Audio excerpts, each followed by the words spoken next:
Hello European V20 community. My name is Justin Achilli. I'm the designer and developer on the 20th anniversary edition of Vampire the Masquerade, and I just wanted to take the time to say thank you.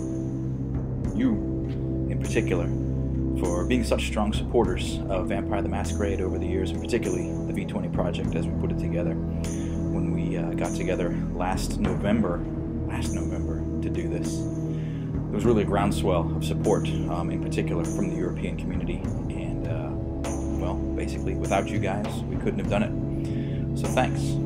Take a moment to give yourselves a big hand. Yeah, good job. And I also wanted to take the opportunity to, a few of you have sent me some questions, so let's take a look at those and give them an answer. First of all, Daniel in Spain asks why the Sabbat version of a clan is called anti-tribu, which means anti-tribe in Spanish, and not anti-clan. There's an easy answer for that one. The answer is, I don't know. When Steve Brown and Andrew Greenberg were originally doing the Sabbat, they had a lot of input and sources from a variety of different places, and ultimately what they made their decision, I don't know. So it takes a big man to say he doesn't know. Let me be that big man. Anyway, on to answers I do know. If you had to remake the World of Darkness yet again, what would you do different in order to innovate it even more?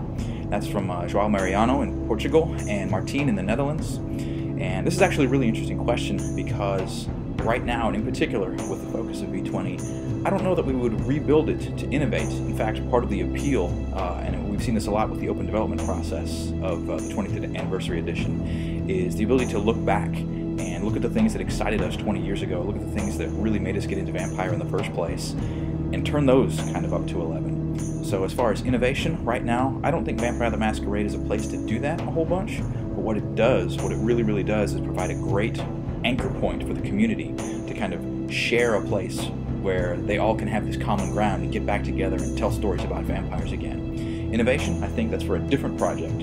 As far as V20, let's all get back together and do it again. We've got a third question here from Bas in the Netherlands.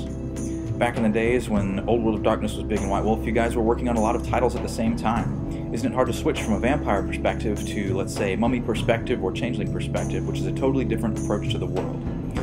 That's very true, and one of the things that was also true when we were releasing many of these books at the same time was that we had one different developer handling each of those books.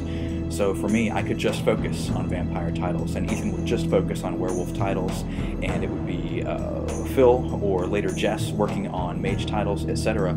So one person kind of got to be the shepherd for those. So that person's individual perspective gave you a sort of purity of vision there. And while we did work for one another's titles, you know, I've written for mage, I've written for werewolf, etc., and many of the other writers have written for vampire, have written for werewolf, etc. There was a chance for us to kind of refresh and, you know, renew our perspectives. So one of the things that we were trying to do there was always keep from getting stale. You know, we would spend 40, 60 hours a week working on our core lines, and we would have a chance to go write for something else, and that would give us a chance to kind of flex our muscles to keep from looking at the same thing over and over. So for the most part, while we were looking at that same thing over and over to try to bring consistency to it, we did sort of taste different flavors of the World of Darkness, so it never got old for us. Julio from Spain asks, why did you make Spain a Sabbat country, or was that just kind of a random decision? Well, I think part of the reason Spain has been a Sabbat country is because of the strong presence of the La Sombra throughout the years. Any La Sombra out there? Yeah, I thought there might be.